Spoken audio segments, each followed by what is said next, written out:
தியானத்திற்கென்று கர்த்தர் என்னுடைய இருதயத்தில் வைத்த வார்த்தை எபேசியருக்கு எழுதின நிருபம் 5ஆம் அதிகாரம் 4வது வாக்கியம். எபேசியர் 5:4. அப்படியே வம்பும் புத்தியீனமான பேச்சும் பரியாசமும் தகாதவைகள், ஸ்தோத்திரம் செய்தலே தகும். பரிசுத்தமுள்ள பிதாவே, நாம் ஜெபிப்போம்.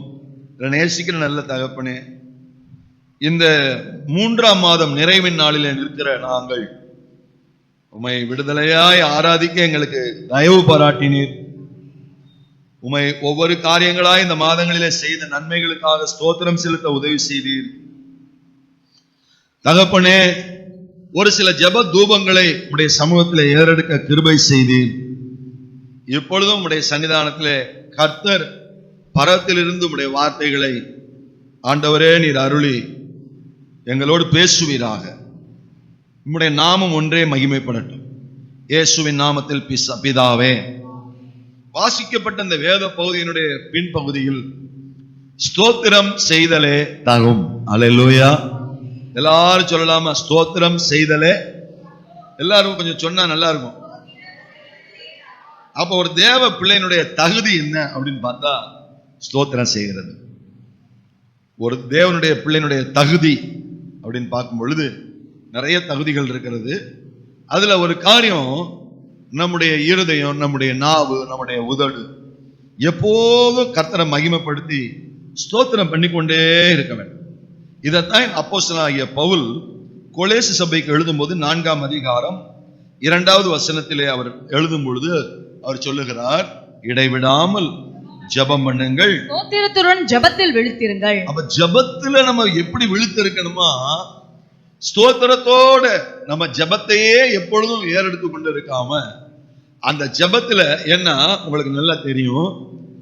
ஒரு ஜெபம் என்பது எப்படின்னு கேட்டீங்கன்னா ஒரு கூட்டு கலவை மாதிரி. இதுதான் ஒரு அருமையான தேவ ஊழியர் சொல்றாரு, கவனிங்க. சாப்பிட்டீங்களா? யாரையாவது ஒருத்தரை பார்த்து சாப்பிட்டீங்களா அப்படின்னு கேட்டா, சாப்பிட்டோம். என்ன சாப்பிட்டீங்க அப்படின்னா, சோறு சாப்பிட்டேன். அப்படின்னா சோறு சாப்பிட்டேன்னா சோறு மட்டுமா சாப்பிட்டீங்க? சோறோட என்ன சாப்பிட்டீங்க?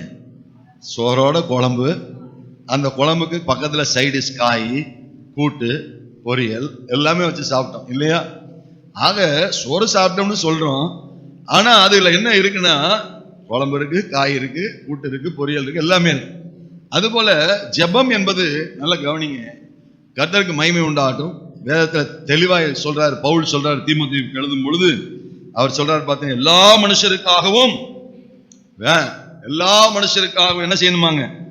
எடுத்து படிங்க. எல்லா மனுஷருக்காகவும் 1 தீமோத்தேயு 2ஆம் அதிகாரம் 1ஆம் வசனம்.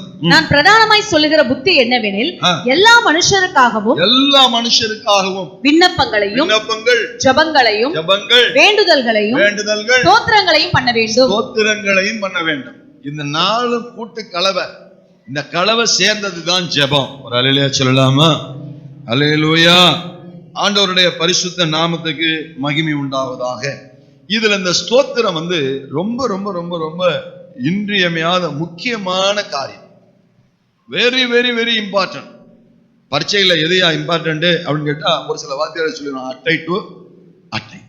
சிலர் பேருக்கு என்ன, இல்ல இது ரொம்ப இம்பார்ட்டன்ட், இது அவசியம் படிங்க, இது ஒவ்வொரு வருஷமும் இந்த கொஸ்டின் என்ன செய்யும் வரும் அப்படிம்பாங்க. பார்த்துருக்கிறீங்களா? அதே மாதிரி ஸ்தோத்திரம் செய்தல் என்னன்னு கேட்டீங்கன்னா, நம்முடைய ஆவி, ஆத்மா, சரீரம், தேவ 3 பிரிகிற வரைக்கும் இந்த ஸ்தோத்திரம் செய்தல் எப்போதும் கலந்து இருக்கணும். சத்தமா ஒரு ஆமென் சொல்லலாமா? அல்லேலூயா.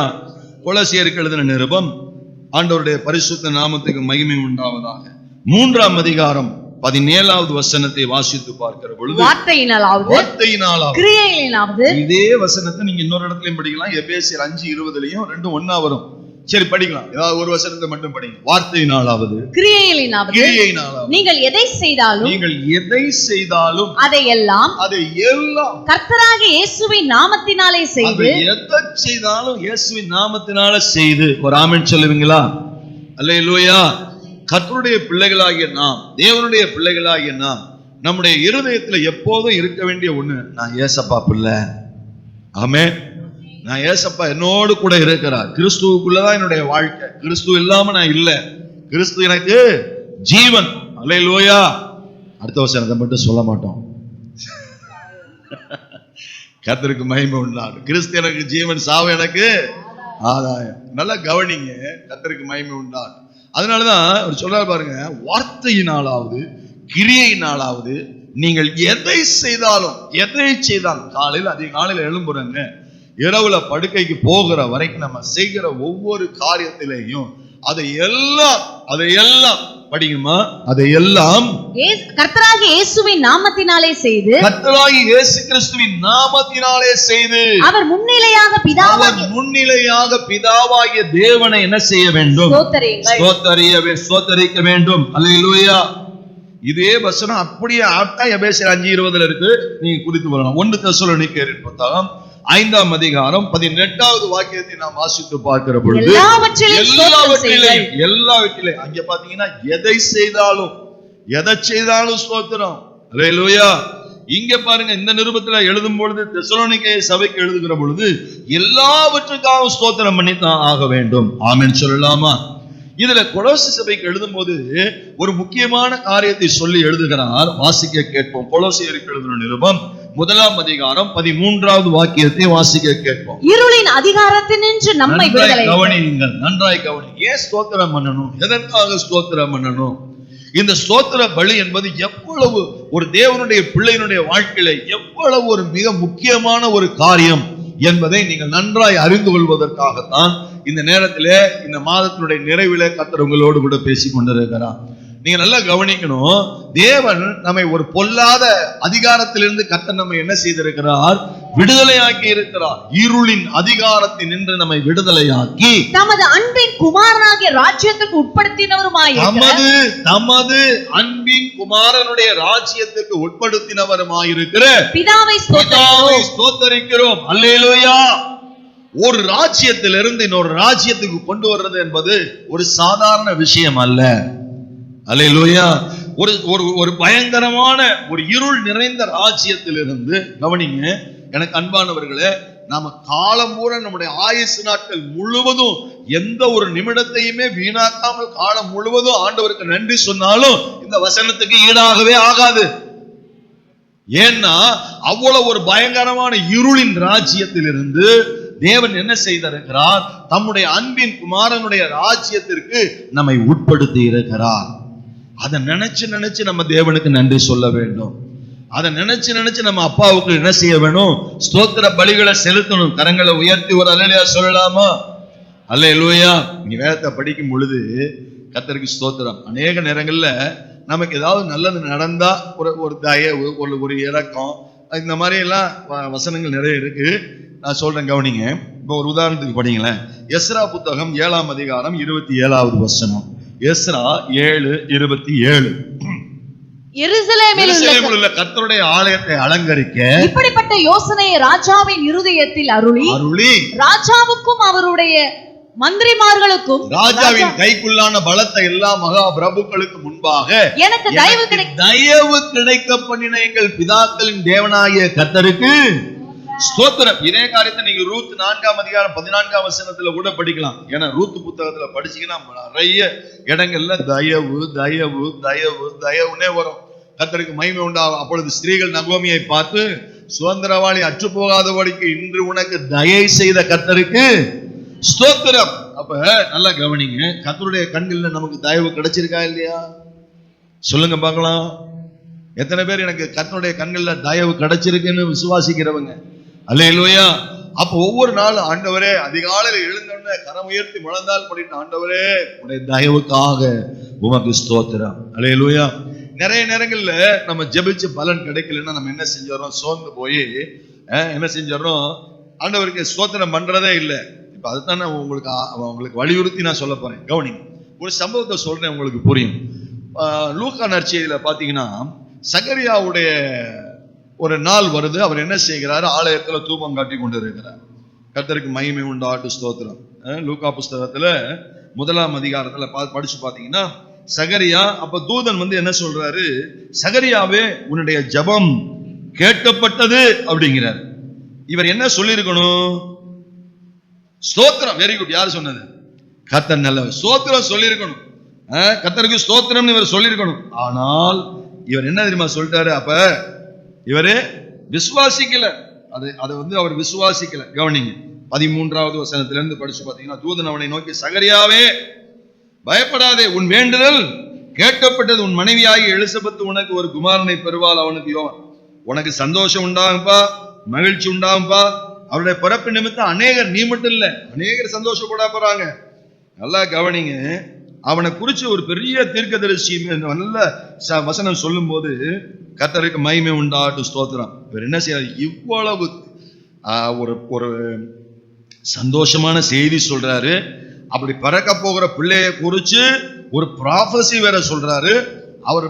அவர் மேல என்ன அபிஷேகம் இருக்கும், அவர் என்னென்னலாம் செய்ய போற அதெல்லாம் சொல்றாரு. எல்லாத்தையும் கேட்டுட்டு அவர் என்ன செய்யறாருன்னா, அப்பொழுது சகரியா தேவதூதனை நோக்கி, இதை நான் எதனால் அறிவேன்?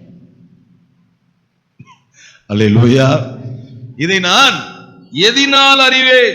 நான் கிழவனா இருக்கிறேன், என் மனைவிக்கு வயசாயிடுச்சு. கர்த்தருக்கு ஸ்தோத்திரம். தேவதூதன் என்ன தெரியுமா சொல்றாரு?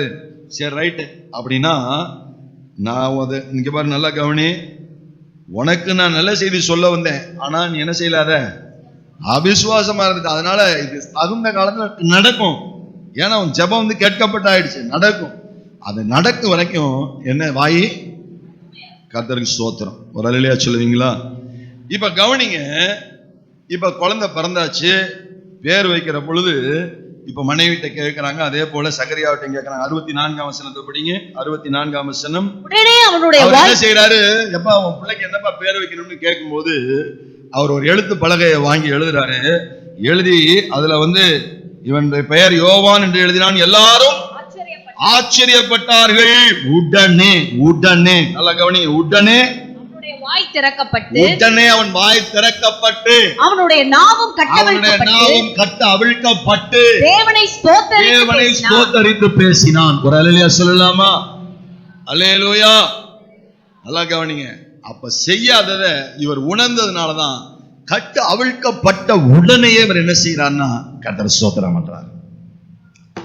அப்ப அது வரைக்கும் இவர் வெயிட் பண்ணிக்கிட்டே இருந்திருக்காரு. எப்படா கர்த்தரே வாய திறப்பாரு, நான் கர்த்தரை ஸ்தோத்திரம் பண்ணணும், என் பிள்ளைக்காக என்ன செய்யணும், கர்த்தருக்கு நன்றி சொல்லணும். இப்பயும் இங்க இருக்கிறவங்க அநேகருடைய ஜெபங்கள் கேட்கப்பட்டு ஆயிற்று. நீங்க செய்ய வேண்டியது ஒன்லி ஸ்தோத்திரம் மட்டும்தான். நீங்க ஸ்தோத்திரம் பண்ணிட்டீங்கனாலே கர்த்தர் உங்க வாய் என்ன செய்ய மாட்டாரு.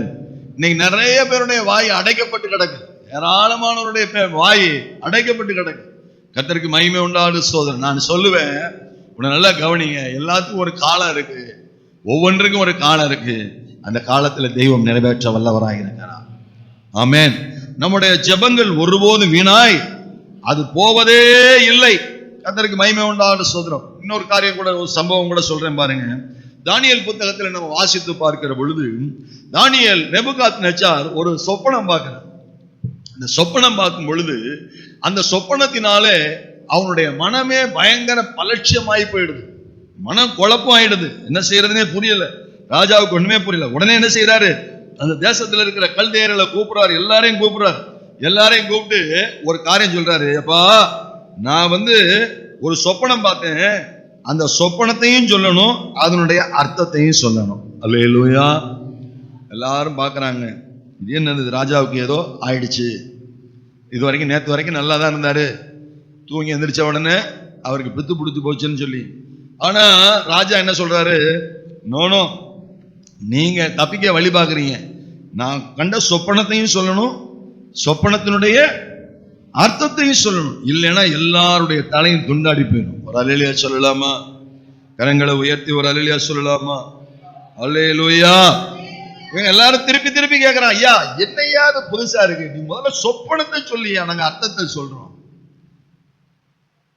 ராஜா சொல்றான், கிடையவே கிடையாது, நானே மண்ட குழம்பி போயிருக்கேன், என்ன பார்த்தேன்னா எனக்கே தெரியல, அதனால நீ தப்பிக்கிறதுக்கெல்லாம் வெளியிடக்கூடாது, சொப்பனத்தையும் சொல்லணும், அர்த்தத்தையும் சொல்லணும்.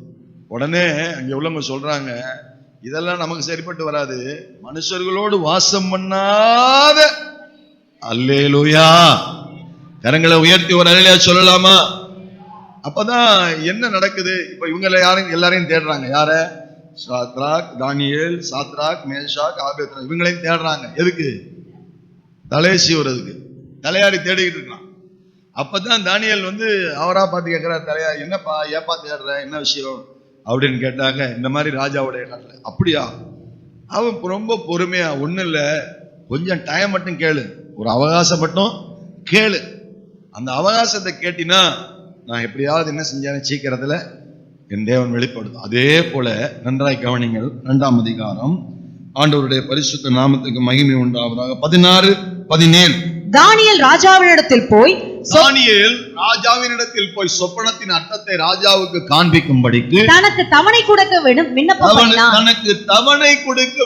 பண்ணினான். பின்பு தானியேல் தன் வீட்டுக்கு போய் தானும் தன் தோழரும் பாபிலோனின் மற்ற ஞானிகளோடு கூட அழியாதபடிக்கு இந்த மறைப்பொருளை குறித்து பரலோகத்தின் தேவனை நோக்கி இரக்கம் கேட்கிறதற்காக. அல்லேலூயா. கரங்களை உயர்த்தி ஆமென் சொல்லலாமா? இரக்கம் கேட்கிறதற்காக அனனியா, மீஷாவே, அசரியா என்னும் தன்னுடைய தோழருக்கு இந்த காரியத்தை அறிவித்தான். பின்பு ராக்காலத்திலே கவனிங்க, நல்லா கவனிங்க. அப்ப தானியேலுக்கு ஜெப கூட்டாளிகள் இருந்திருக்கிறார்கள். கரங்களை உயர்த்தி ஒரு ஆமென் சொல்லலாமா? அதுவும் பகல்ல நமக்கு நேரம் கிடைச்சா ஜெபிக்கிறதுக்கும், நேரம் கிடைக்கலன்னா வராம இருக்கிறதுக்கும் இல்ல. இரவு நேரத்துல நல்லா யோசிச்சு பாருங்கம்மா. ஐயா தயவு செய்து யோசிச்சு பாருங்க. பாபிலோன்ல இவங்க எல்லாம் ஒரு அடிமைகளாக இருக்கிறவர்களுக்கு கவனிங்க, பகல் முழுவதும் எப்படி இருக்கும்? பகல் முழுவதும் சும்மா விட்டுருப்பாங்க, சக்கையா புழிஞ்சிருப்பாங்க. ஆனால் இரவு நேரங்கள்ல இவங்க என்ன செய்கிறாங்க? கூடி வழக்கமாய் ஜெபிக்கிற பழக்கம் அவர்களுக்குள்ளே காணப்பட்டது. எத்தனை பேர் நல்லா கவனிங்க. கர்த்தருக்கு மகிமை உண்டாகட்டும், ஸ்தோத்திரம். இரவு நேரத்துல ஜெபிக்க பழகுங்க, கர்த்தர் உங்களை அளவில்லாம ஆசீர்வதிப்பார். ஆமென். அதோடு கூட நீங்க தனியாக மாத்திரமல்ல, குழுவாக, குடும்பமாக ஜெபிக்கும் பொழுது மறைபொருள்களை, கருகலான மறைபொருள்களை வெளிப்படுத்துகிற தேவ ஞானம் பரத்திலிருந்து கர்த்தர் கொடுக்க வல்லவராயிருக்கிறார். வெளிப்பாடுகளை கர்த்தர் கொடுக்க வல்லவராயிருக்கிறார். நல்லா கவனிங்க அந்த வசனத்தை. வெளிப்படுத்தப்பட்டது. என்ன வெளிப்படுத்தப்பட்டது? மறை பொருள் வெளிப்படுத்தப்பட்டது. ஒரு ஆமென் சொல்லலாமா? அல்லேலூயா. எவ்வளவோ ஞானிகள் இருக்கிறாங்க அந்த தேசத்துல. யோசிச்சு பாருங்க, எவ்வளவோ ஞானிகள் இருக்கிறாங்க, மேதைகள் இருக்கிறாங்க, எவ்வளவோ கர்த்தருக்கு ஸ்தோத்திரம், எவ்வளவோ திறம்பட ஆட்கள் இருக்கிறாங்க. ஆனா யாருக்கும் கர்த்தர் வெளிப்படுத்தல. தேவ சமூகத்துல இரவில ஏன் எதுக்காக உங்களை மாதத்துல ஒரு முறை வாங்கியான்னு கட்டாயப்படுத்துறோம்? வாங்கம்மா, தயவு செய்து வாங்க அப்படின்னு சொல்லி. எதுக்காக தெரியுமா? அந்த அனுபவத்திற்குள்ளே வருவதற்காக. ஆமென் சொல்லலாமா? கர்த்தருடைய பரிசுத்த நாமம். படிங்க அந்த வசனத்தை. பின்பு ராக்காலத்திலே தரிசனத்திலே தானியேலுக்கு மறைபொருள் வெளிப்படுத்த. ஒண்ணு விளையணும், ராக்காலத்துல கர்த்தர் தரிசனம் கொடுக்கிறது உறுதி. ஆமென். இரவுல ஜெபித்து பழகுகிற பிள்ளைகளுக்கு கர்த்தர் தரிசனத்திலே உங்களுக்கு காரியங்களை, மறைபொருள்களை வெளிப்படுத்துவது உறுதி. அப்ப நீங்க என்ன செய்யற, அவங்க என்ன செய்யறாங்க பாருங்க. வெளிப்படுத்தப்பட்டது. அப்பொழுது தானியேல் பரலோகத்தின் தேவனை ஸ்தோத்தரித்தான். எல்லா ரெண்டு கைகளை உயர்த்தி அல்லேலூயா. கர்த்தருடைய பரிசுத்த நாமத்துக்கு மகிமை உண்டாவதாக. தானியேல் அப்பொழுது உடனடியாக செய்கிற காரியம் என்ன தெரியுமா? எனக்கு ஆண்டவர் வெளிப்படுத்திட்டாரு, நான் உடனே போய் ராஜாட்ட சொல்லுவேன் அப்படின்னு சொல்லி உடனே போகலங்க. வெளிப்படுத்தின தேவனுக்கு முதலாவது நன்றி உள்ளவராக இருந்தார். ஒரு காரியத்தை நல்லா புரிஞ்சுக்குங்க. இதுவரைக்கும் நம்முடைய வாழ்க்கையில கர்த்தர் செய்த நன்மைகளுக்காக மட்டும் நம்ம தேவன் விரும்புகிற அளவுக்கு நம்ம நன்றி சொல்லி பழகிருந்தோம்னு சொன்னா கர்த்தர் நம்முடைய வாழ்க்கையில எந்த குறைவையும் வைக்கவே மாட்டார். நம்ம அந்த அளவுக்கு நன்றி சொல்லலைங்க, நம்ம அந்த அளவுக்கு நன்றி உள்ளவர்களா இல்லைங்க. அதான் உண்மை. ரியலா நான் சொல்றேன், உண்மையா சொல்றேன். நம்மளை நீங்க செக் பண்ணி பாருங்க, உங்களை பரிசோதித்து பாருங்க. ஒரு நாளைக்கு நம்ம எவ்வளவு நேரம் கர்த்தருக்கு ஸ்தோத்திரம் பண்றோம்? ஒரு நாளைக்கு நம்ம எவ்வளவு நேரம் தேவனை மகிமைப்படுத்துகிறோம்? தேவனை மகிமைப்படுத்துகிறதற்கு என்று நாம எவ்வளவு ஒரு நாளைக்கு நேரத்தை செலவு பண்ணுகிறோம்? பிரியமானவர்களே, நம்முடைய வாழ்க்கையில நிறைய கஷ்டங்கள் உண்டு, நிறைய வேலை பளு உண்டு. நான் இல்லைன்னு சொல்லல, நான் மறுக்கல. ஆனால் இவைகளின் மத்தியிலையும் நமக்கு இந்த பரிசுத்தவான்கள் எல்லாம் சாட்சிகளாக வேதத்திலே இருக்கிறார்கள். அல்லேலூயா. கரங்களை உயர்த்தி ஒரு அல்லேலூயா சொல்லலாமா? ஆண்டவருடைய பரிசுத்த நாமத்துக்கு மகிமை உண்டாவதாக. சங்கீதங்களின் புஸ்தகம் எடுத்து படிங்க. யாத்ராகமத்தின் புத்தகம் 18ஆம் அதிகாரம் 10வது வசனம். யாத்திராகமத்தின் புத்தகம் 18வது அதிகாரம் 10வது வசனத்தை உங்களை எகிப்தியரின் கைக்கும் பார்வோனின் கைக்கும் தப்புவித்து எகிப்தியருடைய கையின் கீழ் இருந்த ஜனத்தை விடுவித்த கர்த்தருக்கு ஸ்தோத்திரம். எகிப்தியருடைய கையின் கீழ் இருந்த ஜனத்தை விடுவித்த கர்த்தருக்கு அல்லேலூயா. இது மோசேயினுடைய நல்ல கவனி. இது யார் சொல்றா? யெத்ரோ சொல்றார். யெத்ரோ கிட்ட கவனிங்க, மோசே தன் மாமா வந்துட்டாரு. மாமா எதிர்கொள்றாரு. மாமாவை எதிர்கொண்டு வரும்போது மாமா அந்த பிரயாணத்துல இடையில ஜாயின் பண்ணிக்கிறார். ஜாயின் பண்ணும் பொழுது மோசே என்ன சொல்றாரு? இவருடைய சாட்சியை பூரா சொல்றாரு. எப்படி இந்த 10 வாதைகள் வந்தது, எப்படி பார்வோனுடைய இருதயம் கடினப்பட்டது, எப்படி இந்த செங்கடலை கர்த்தர் பிளந்தாரு, எப்படி எல்லா சாட்சிகளையும் வரிசையா சொல்லிக்கொண்டே வருகிற பொழுது இந்த யெத்ரோ சொல்றாரு பாருங்க, கர்த்தர் நல்ல கவனிங்க, இஸ்ரவேலை எகிப்தியரின் கைக்கு தப்புவித்து அவர்களுக்கு செய்த சகல நன்மையும் குறித்து யெத்ரோ சந்தோஷப்பட்டு. சொல்லலாமா? நான் கேட்கிறேங்க, இங்க இருக்கிறவங்கல்ல உங்களுக்கு செய்த நன்மைய உங்க வீட்டாருக்கு நீங்க சொல்லிருக்கிறீங்களா? உங்க உறவுகளுக்கு நீங்க சொல்லிருக்கிறீங்களா? உங்க சொந்த பந்தங்களுக்கு நீங்க சொல்லிருக்கிறீங்களா? கர்த்தர் என் வாழ்க்கையில இப்படி என் ஜெபத்தை கேட்டு எனக்கு இப்படி நன்மை செய்திருக்கிறா. அல்லேலூயா. நான் சொல்லுவேன், கவனிங்க, முதல்ல நம்முடைய உறவுகளை, ரத்த சம்பந்தப்பட்ட உறவுகளை எல்லாம் கர்த்தருக்குள்ள கொண்டு வர்றதுக்கு எப்படியாவது ஒரு பிரயாசப்படுங்க. கர்த்தர் நீங்க எடுக்கிற முயற்சியில கர்த்தர் அவருடைய கரம் உங்களோட கூட இருக்கும். இதை நான் உறுதியா சொல்றேன். அவருடைய கரம் உங்களோட இருக்கும். நம்ம என்ன செய்யறது இல்லைன்னா அதுக்கு ஏற்ற பிரயாசங்களை எடுக்கிறது இல்லை. எடுப்பீங்க, ஒரு முறை எடுப்பீங்க, 2 முறை எடுப்பீங்க, அப்புறம் என்ன செஞ்சிருவீங்க? சோர்ந்து போய் விட்டுருவீங்க. விடாதீங்க, அது நிறைவேறுகிற வரைக்கும் விடாதீங்க. ஒரு அல்லேலூயா சொல்லலாமா? அல்லேலூயா. யெத்ரோவின் இடத்துல மோசே என்ன செய்கிறார்? அவர் காரியங்களை விவரித்து சொல்லுகிற பொழுது உடனே அவர் பாருங்க, கேட்ட உடனே அந்த சாட்சி எல்லாம் கேட்ட உடனே நான் கேட்கிறேன், நீங்க ரட்சிக்கப்பட்டதை எத்தனை பேர்கிட்ட பகிர்ந்து கொண்டு இருக்கிறீங்க? உங்க சாட்சி எத்தனை பேர்கிட்ட பகிர்ந்து கொண்டு இருக்கிறீங்க? நான் ஒண்ணு சொல்லட்டுமா? பிளீஸ் எல்லாரும் ஒரு நிமிஷம் என்னை கவனி. இனி வருகிற காலங்கள்ல எல்லாம் ஒரு பெரிய மாஸ் எவாஞ்சலிசம் எல்லாம் எடுபடாது. ஒரு பெரிய குருசேட் நடக்கணும், அதுவும் நடக்கணும். ஊழியங்கள்ல வேதத்துல பல விதங்கள்ல இருக்கு. சுவிசேஷங்கள்லையும் சரி, நிருபங்கள்லையும் சரி, ஏராளமான விதங்கள் இருக்கு. சுவிசேஷம் அறிவிக்கப்பட்ட முறையானது ஏராளமான விதங்கள்ல இருக்கு. ஆனால் இனி வருகிற நாட்கள்ல நமக்கு எது ஒரு கை கொடுத்து நமக்கு ஆதரவாக இருந்து நமக்கு சக்சஸ்ஃபுல்லா இருக்கும்னு கேட்டீங்கன்னா பர்சனல் எவாஞ்சலிசம் தான்.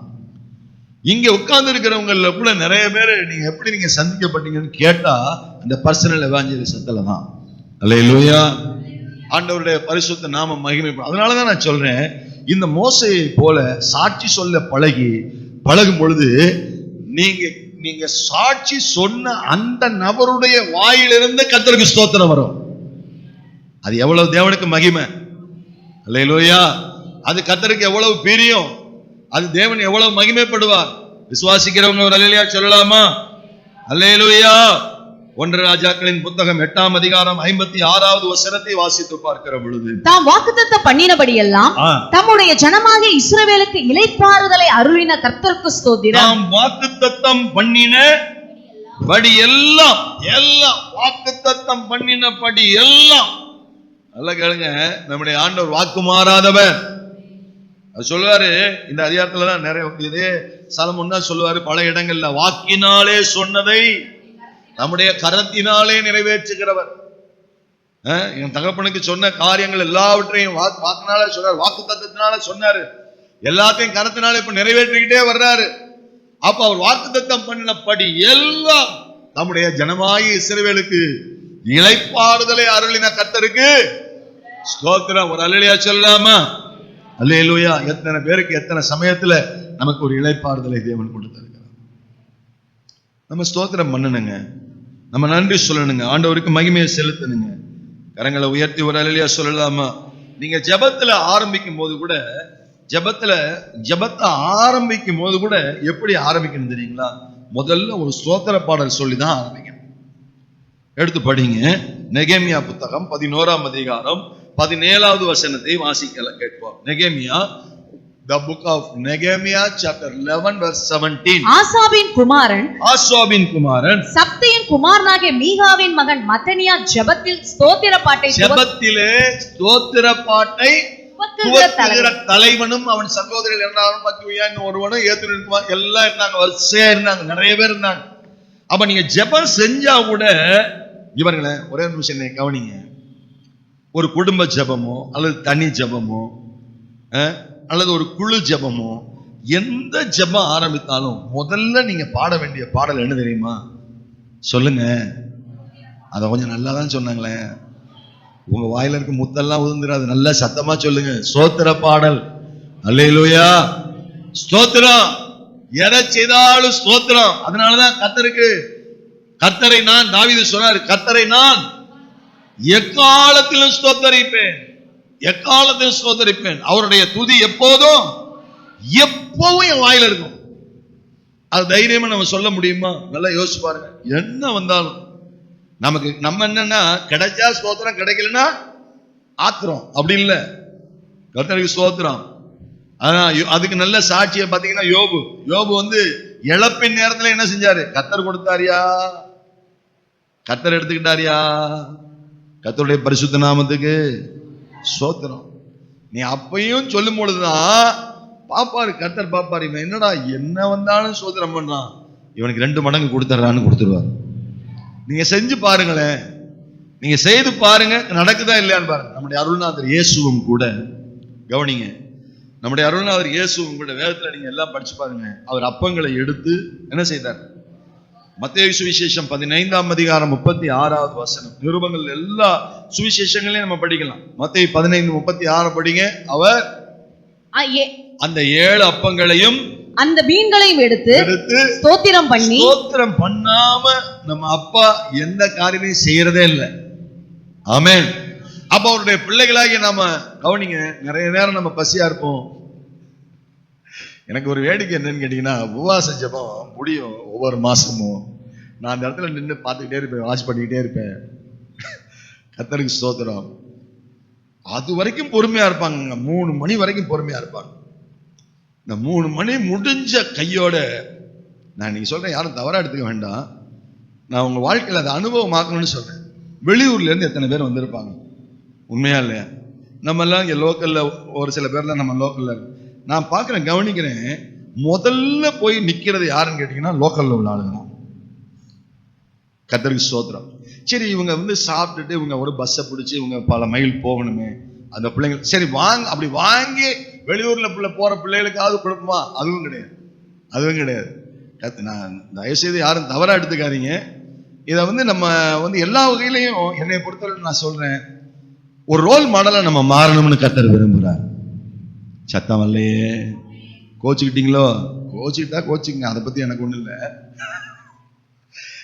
ஆண்டவருடைய பரிசுத்த நாமத்துக்கு ஆமென், அல்லேலூயா. நான் நல்லா கவனிங்க, இந்த மாதிரி பழக்க வழக்கங்களை நான் கத்துக் கொடுக்காம வேற யாரு கத்துக் கொடுக்க முடியும்? நாங்க கத்துக் கொடுக்காம யாரு கத்துக்? சில நேரங்கள்ல இங்க லோக்கல்ல உள்ள பிள்ளைங்களுக்கு ஒரு அர்ஜென்சி இருக்கும், எமர்ஜென்சி இருக்கும். அது அப்படிப்பட்டவங்களை கூட நான் வந்து சொல்லல. ஆனால் கர்த்தருக்கு மகிமை உண்டா. அதே போல வாங்கிட்டு நேர போய் எத்தனை பேர் வச்சு ஜெபம் பண்ணி ஸ்தோத்திரம் பண்ணிட்டு சாப்பிடுறாங்க? யோசிச்சு பாருங்க. அல்லது அதை பரிமாறுறவங்க தான் முதல்ல ஜெபம் பண்ணிட்டு தான் பரிமாறுறாங்களா, ஸ்தோத்திரம் பண்ணிட்டாவது பரிமாறுறாங்களா? இதெல்லாம் நடைமுறைக்கு வரணுங்க. ஒரு அல்லேலூயா சொல்லுங்களேன். அல்லேலூயா. ஏன்னா நம்முடைய தகப்பன் அப்படிப்பட்ட தகப்பன். ஒரு ஆமென் சொல்லுங்க. அவர் 7 அப்பங்களையும் அந்த மீன்களையும் எடுத்து ஸ்தோத்திரம் பண்ணி, கவனிங்க, கர்த்தருக்கு மகிமை உண்டா. நான் ஏன் இதை வந்து அழுத்தி சொல்றேன்னா, நம்மள ஒரு சந்ததி பார்க்குது. கவனிக்கிறீங்களா எல்லாரும்? தயவுசெய்து நீங்க தவறா எடுத்துக்காதீங்க. நம்மள ஒரு சந்ததி கவனிக்குது. நான் என்னுடைய தகப்பனார், என்னுடைய தாயார் ஒருவேளை உணவுக்கு கஷ்டப்பட்டதுனால அவங்க இந்த சாப்பாடை எடுத்து சாப்பிடும் பொழுது கையில வைத்து அதை வந்து ஜெபம் பண்ணி ஸ்தோத்திரம் பண்ணாம அவங்க ஒரு காலம் சாப்பிட்டதில்லை. அந்த காட்சி எங்க கண்ணு முன்னால அப்படியே நிக்குது. அந்த காட்சி வந்து எங்க கண்ணு முன்னால நிக்குது. அதனாலதான் நாங்க என்ன செய்யறோம், இன்னைக்கு ஜெனரேஷனுக்கு எல்லாருக்குமே அதை பழக்க வைக்கிறதுக்காகத்தான் நான் இந்த காரியத்தை சொல்றேன். ஒரு அல்லேலூயா சொல்லலாமா? அப்படியானால் நம்மளை உண்டாக்கி நமக்கு இந்த பூமியில வந்து நமக்காக மனுஷ அவதாரமாக மரித்து உயிர்த்த தகப்பன் அவர் என்ன செய்தார்? அப்பங்களை எடுத்து ஸ்தோத்திரம் பண்ணி அதை பிட்டு, ஏன்னா அப்பதான் அது ஆசீர்வதிக்கப்படும். கரங்களை உயர்த்தி ஆமென் சொல்லலாமா? அப்பதான் அது பழுகி பெருகும். 5 அப்பம் 2 மீன் எங்கேயாவது நீங்க கேள்விப்பட்டிருக்கீங்களா? 5000 பேருக்கு சாப்பிட்டு 12 கூட நிறைய எடுத்து தோல்ல தூக்கி போங்க, எல்லாரும் தூக்கி சுமந்துட்டு போங்கன்னு சொல்லி கேள்விப்பட்டிருக்கிறோமா? அப்ப உங்க வீடு களஞ்சியங்கள்னால பெருகணும் அப்படின்னா, ஆசீர்வாதத்தினால பெருகணும்னா, உங்க வீடுகள்ல எந்த ஒரு குறையும் இல்லாம இருக்கணும்னா நம்ம என்ன செய்யணும்? உணவை எடுத்து ஸ்தோத்திரம் பண்ணுங்க. ஒரு ஆமென் சொல்லலாமா? அல்லேலூயா. மத்தேயு சுவிசேஷம் 26ஆம் அதிகாரம் 27வது வசனத்திலேயும் ஆண்டவராகிய இயேசு கிறிஸ்து அவனமாகவே பாத்திரத்தையும் எடுத்து என்ன செய்தார்? ஸ்தோத்திரம் பண்ணி அவர்களுக்கு கொடுத்து, நீங்கள் எல்லாரும் இதிலே பானம் பண்ணுங்கள். பஸ்கா பண்டிகையிலே, பஸ்கா பண்டிகையை ஆசரிக்கும் பொழுதும் கூட அவர் ஸ்தோத்திரம் பண்ணினார். ஆமென். கர்த்தருக்கு மகிமை உண்டாடு. ஸ்தோத்திரம். லூக்கா சுவிசேஷம் 10ஆம் அதிகாரம் 21வது வசனத்தை வாசித்து பார்க்கிற பொழுது அங்கே ஆண்டவராகிய இயேசு கிறிஸ்து சொன்ன காரியத்தை வாசிக்க, அந்த வேளையில் இயேசு ஆவியிலே கழிகூர்ந்து, பாருங்க எல்லாரும் பாத்தீங்கன்னா ஆண்டவரை மகிமைப்படுத்தி எல்லாரும் அங்கே உன்னதங்களிலே வருகிற கர்த்தருடைய நாமத்தினாலே வருகிறவர் ஸ்தோத்தரிக்கப்பட்டவர் என்று சொல்லி கர்த்தரை மகிமைப்படுத்தி கொண்டே வருகிற பொழுது அங்க என்ன செய்யறாங்க? எல்லாரும் பார்த்து, ஐயா போதகரே, நீ இதை கவனிக்கலையா அப்படின்னு சொல்லி பேசும் பொழுது அங்க என்ன சொல்றாரு பாருங்க. அந்த வேளையில இயேசு ஆவியிலே கழிகூர்ந்து, மன்னிக்கணும், கர்த்தருக்கு மகிமை உண்டாடு. இதோ அதாவது 70 பேரை ஊழியத்துக்கு அனுப்பி அவங்க திரும்பி வரும் பொழுது அவங்க ஒரு ஸ்டேட்மெண்ட் கொடுக்குறாங்க. 70 பேரை ஊழியத்துக்கு அனுப்பி அவங்க எல்லாரும் ஸ்டேட்மெண்ட் கொடுக்குறாங்க. ஆண்டவரே, உம்முடைய நாமத்தினால நாங்க என்ன செய்தோம்? அசுத்த ஆவிகளை எல்லாம் துரத்தினோம், அசுத்த ஆவிகளை எல்லாம் துரத்தினோம் அப்படின்னு சொல்லும் பொழுது ஆண்டவர் என்ன செய்கிறாரு? ஆவியிலே களிகூர்ந்து, பிதாவே, வானத்துக்கும் பூமிக்கும் ஆண்டவரே, வானத்துக்கும் பூமிக்கும் ஆண்டவரே, இவைகளை நீர் ஞானிகளுக்கும் கல்விமான்களுக்கும் மறைத்து, இவைகளை ஞானிகளுக்கும் கல்விமான்களுக்கும் மறைத்து பாலகர்களாகிய இவர்களுக்கு வெளிப்படுத்தினபடியினால் உம்மை ஸ்தோத்தரிக்கிறேன். இயேசுநாதரும் கூட வெளிப்பாடு கிடைத்த உடனேயே, கவனிங்க, அல்லது தம்முளால அனுப்பப்பட்ட சீஷர்கள் மூலமாக அற்புதங்கள் நடந்ததை கேள்விப்பட்ட உடனேயே அவர் என்ன செய்தார் தெரியுமா? கர்த்தரை ஸ்தோத்திரம் பண்ணினார். ஆம் பிதாவே, இப்படி, அதான் ரொம்ப முக்கியமான வார்த்தை, அதை படிங்க. ஆம் பிதாவே, இப்படி செய்வது உம்முடைய திருவுளத்துக்கு பிரியமாய், திருவுளத்துக்கு. அப்ப ஸ்தோத்திர பலியிடுகிறவன் கர்த்தரை பிரியப்படுத்துகிறான், மகிமைப்படுத்துகிறான், பிரியப்படுத்துகிறான். ஏசாயா தீர்க்கதரிசி சொல்றாரு, இந்த ஜனத்தை எனக்கென்று ஏற்படுத்தின இவர்கள் என்ன செய்வாங்க? என் துதியை சொல்லி வருவார்கள். கரங்களை உயர்த்தி ஒரு ஆமென் சொல்லலாமா? ஆம் பிரியமானவர்களே, கர்த்தருடைய பரிசுத்த நாமத்துக்கு மகிமை உண்டாவதா. சங்கீதங்களின் புஸ்தகம் இன்னும் ஓரிரு வசனங்களை மட்டும் காமிச்சு நம்ம ஜெபிக்க போறோம். ஒரே ஒரு காரியத்தை நல்லா புரிஞ்சுங்க. ஆண்டவர் நம்முடைய வாழ்க்கையில ஏதாவது செய்தாதான் நமக்கு ஸ்தோத்திர பலி செலுத்தணுங்கிற அந்த எண்ணத்தை இன்னையோட மறந்துட்டு, ஆண்டவர் நம்முடைய வாழ்க்கையில இதுவரைக்கும் செய்திருக்கிற எல்லா உபகாரங்கள், எல்லா நன்மைகள், எல்லா ஆசீர்வாதங்கள் ஒவ்வொன்றையும் நினைச்சு நினைச்சு நினைச்சு நினைச்சு கர்த்தருக்கு ஸ்தோத்திர பலி செலுத்தி பாருங்க. இந்த 31ஆம் தேதி முடிந்து நாளைய தினத்துல ஏப்ரல் 1ஆம் தேதி ஆரம்பிக்கும் போது உங்களுக்கு ஒரு புது கணக்கு கர்த்தர் ஆரம்பிக்கிறார். அந்த கணக்கு என்ன தெரியுமா? பெருகுகிற கணக்கு. அல்லேலூயா.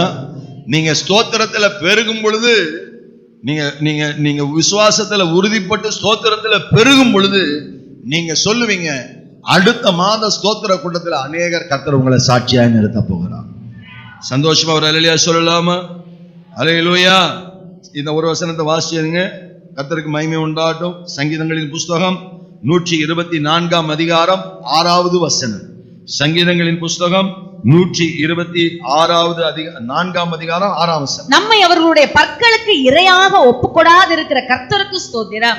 அவருடைய பற்களுக்கு, எதிரிகளுடைய பற்களுக்கு, இங்க பிசாசு யார விழுங்கலான்னு சொல்லி வகை தேடி கொண்டிருக்கிற அந்த நாட்கள்ல பிசாசுடைய கிரியைகளுக்கும் தீய மனிதருடைய சக்திகளுக்கும் இந்த உலகத்து மனுஷர்களுக்கும் எந்த அரசாங்கத்துக்கும் எந்த ஒரு காரியத்துக்கும் இரையாக அவருடைய பற்களுக்கு இரையாக ஒப்புக்கொடாது இருக்கிற கர்த்தருக்கு ஸ்தோத்திரம். அல்லேலூயா. எல்லா மனுஷருக்காக ஸ்தோத்திரம் பண்ணுங்க. அது மாத்திரம் இல்ல, 1 கொரிந்தியர் 2ஆம் அதிகாரம் 14ஆம் வசனத்திலே வாசித்து பார்க்கிற பொழுது 1 கொரிந்தியர் 2 அதிகாரம் 14வது வசனத்தை நாம் வாசித்து பார்க்கிற பொழுது ஜென்ம சுபாவம். 2 கொரிந்தியர் 2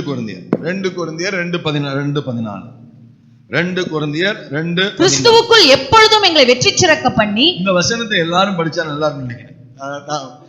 கிறிஸ்துவுக்குள் எப்பொழுதும் எங்களை வெற்றி சிறக்க பண்ணி எல்லா இடங்களிலேயும் எங்களை கொண்டு அவரை அறிகிற அறிவின் வாசனையை வெளிப்படுத்துகிற தேவனுக்கு அல்லேலூயா. நமக்கு எல்லா இடங்களிலையும் ஒரு வெற்றி வாழ்க்கையை கர்த்தர் வைத்திருக்கிறார். எத்தனை பேர் விசுவாசிக்கிறீங்க? 1 கொரிந்தியர் 15 அதிகாரம் 51 வசனத்துல வாசி பார்க்கிற போது 57 படிக்கும் பொழுது நம்முடைய கர்த்தராகிய இயேசு கிறிஸ்துவின் நாமத்தினாலே நமக்கு ஜெயம் கொடுக்கிற தேவனுக்கு ஸ்தோத்திரம். அப்போஸ்தலனாகிய பவுலை போல நம்ம தைரியமா சொல்ல பழகணுங்க. ஆண்டவரே, நீங்க எங்களை எல்லா இடங்கள்லையும் எங்களை வெற்றி சிறக்க பண்ணி எப்பொழுதும், எல்லாரும் சொல்லுங்க, எப்பொழுதும் எல்லா இடங்கள்லையும் எங்களை வெற்றி சிறக்க பண்ணுகிற தேவனுக்கு கோடான கோடி ஸ்தோத்திரம். எத்தனை பேர் சந்தோஷமா இருக்கிறீங்க? ஹல்லேலூயா. கிறிஸ்துவுக்குள் பிரியமானவர்களே, தயவா சொல்றேன், நமக்கு ஒரே ஒரு தகுதி அப்படின்னா ஸ்தோத்திரம் செய்யணும், ஆண்டவரை மகிமைப்படுத்தணும். உங்க வாழ்நாள் எல்லாம் இடைவிடாம நீங்க கடைபிடிக்க வேண்டிய ஒரு காரியம்னா ஸ்தோத்திர பலி. அது ஆனந்த பலி, மகிழ்ச்சியா தேவனுக்கு மகிமைப்படுத்தணும். ஒரு தேவ தூதன் நேர மரியாள்கிட்ட மரியாளை பத்தி மரியாளிடத்துல தூதர் சொல்லும் பொழுது மரியாள் என்ன சொல்றாங்க பாருங்க. ஐயே, என் ஆவி களி கூறுகிறது, என் ஆத்துமா என் ரட்சகராகிய தேவனிடத்துல களி கூறு. முதல்ல அவங்க சொன்னாங்க, இது இங்க நம்ம ஆகும் சொன்னாலும் அவர் தூதன் திரும்ப அதனுடைய வாக்கு தத்தத்தை தேவ திட்டத்தை சொல்லும் பொழுது எலிசபெத் வீட்டுக்கு நேரா போறாங்க. எலிசபெத் வீட்டுக்கு போகும் பொழுது அங்க எலிசபெத் வாழ்த்துறாங்க, எலிசபெத் இவன் வாழ்த்துறான், அதே போல மரியாளை அவங்க வாழ்த்துறாங்க. 2 பேரும் மாறி மாறி மாறி ஒருத்தர் வாழ்த்தி கர்த்தரை மகிமைப்படுத்தி கொண்டே இருக்கிறாங்க. தேவ பிள்ளைகள் எல்லாரும் நம்ம ஒருமனப்பட்டு கூடுகிற பொழுது நல்லா கவனிங்க, நம்ம ஒருவர் மாறி ஒருவர் கர்த்தரை ஸ்தோத்திரம் பண்ணும் பொழுது மெய்யாகவே தெய்வம் நம் மூலமாய் மகிமைப்படுகிறார். அல்லேலூயா. அநேகருடைய ஸ்தோத்திரங்கள்னால என்ன பெருகுங்க? உங்க வாழ்க்கையில கிருபை பெருகணும் அப்படின்னா நம்ம அதிகமாய் கர்த்தரை ஸ்தோத்திரம் பண்ணுவோம், ஆண்டவருக்கு நன்றி சொல்லுவோம். கர்த்தர் நாமம் தொடர்ந்து மகிமைப்படுவதாக. நாம் யாவரும் மேலே மேலே இருப்போம்.